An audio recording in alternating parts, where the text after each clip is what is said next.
vai dizer assim: seja você mesmo um exemplo de boas obras. No ensino mostre integridade, reverência, linguagem sadia e irrepreensível, para que o adversário seja envergonhado, não tendo nada de mal a dizer a nosso respeito. Depois do 11 a 15: porque a graça de Deus se manifestou, trazendo salvação a todos. Ela nos educa para que, renegadas a impiedade e as paixões mundanas, vivamos neste mundo de forma sensata, justa e piedosa, aguardando a bendita esperança e a manifestação da glória do nosso grande Deus e Salvador Jesus Cristo. Ele deu a si mesmo por nós, a fim de nos remir de toda iniquidade e purificar para si mesmo um povo exclusivamente seu, dedicado à prática de boas obras. Ensine essas coisas, também exorte e repreenda com toda a autoridade, que ninguém despreze você. Irmão, eu quis ler esses dois trechos para você, porque o restante desse capítulo aqui, Paulo ele vai dar algumas orientações. Então ele vai ter orientações aqui para os idosos, para as mulheres, para os homens, para os jovens. Mas nesses dois trechos que eu separei para vocês, Paulo está trazendo para a gente orientações que servem para todos nós. E é interessante que o principal que Paulo fala aqui para nós é que nós devemos ser exemplos. Porque Paulo deixa muito claro que quando nós somos exemplos de boas obras, quando nós decidimos viver uma vida de santidade, uma vida de acordo com o que Deus quer para nós, nós envergonhamos o adversário, nós nos tornamos irrepreensíveis e ele não é capaz de fazer nenhuma acusação contra nós. Mas, se isso é verdade, então nós podemos dizer que o oposto também é verdade.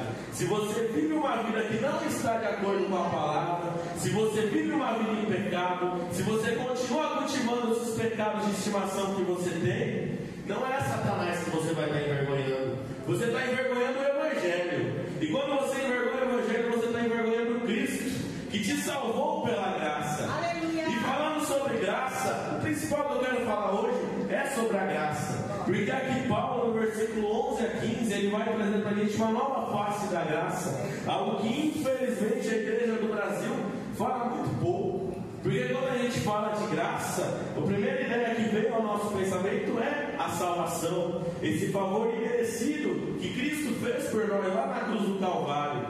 E isso está certíssimo. Mas aqui o mesmo Paulo, o Paulo que escreveu Romanos, o Paulo que escreveu Efésios, o Paulo que escreveu Gálatas, o Paulo que fez toda a base teológica que a gente tem da doutrina da salvação e da doutrina da graça, está aqui falando para nós que a graça, ela não só salva, mas ela também nos educa, para que a gente largue as paixões mundanas, para que a gente largue o pecado, para que a gente busque viver uma vida justa, uma vida piedosa, uma vida de santidade, uma vida dedicada à prática de boas obras. Então aqui ele traz algo muito além da graça, algo que muitos têm esquecido, muitos têm deixado de lado. Irmão, eu quero te falar uma coisa. A gente sabe aqui que a salvação, ela vem pela fé. Ela não é mérito nosso, é mérito de Cristo. Mas a palavra de Deus diz que a fé, se for só falar da boca para fora,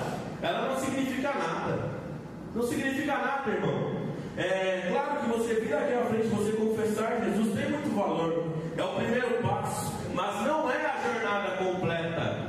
Não é, tanto é que Tiago 2,19 vai falar assim: você crê em Deus, faz muito bem, até os demônios creem em Deus, e por isso eles temem. Então, irmão, o que a gente tem que fazer é que é importante pela graça, é a santificação também, e as boas obras, não porque elas nos salvam, as obras não nos salvam, mas elas são uma evidência da fé genuína. Porque só falar que você tem fé da boca para fora e você não vive essa fé é muito fácil, mas a gente tem que mostrar a nossa fé, e a gente mostra a fé pelos frutos. Por isso que Jesus falou, disse que uma árvore é conhecida pelos seus frutos. Eu te pergunto, será que você tem feito frutos que justificam a sua fé, irmão? Será que o que você tem feito, o que você tem vivido, justifica o que você diz sobre Cristo? Porque é muito fácil a gente ir lá e postar um versículo no status do WhatsApp. O difícil é a gente pegar e viver esse versículo.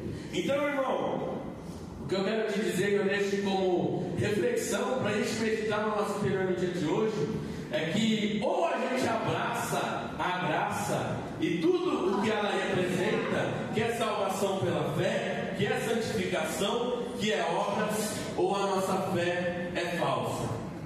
Jesus abençoe a sua vida. Amém.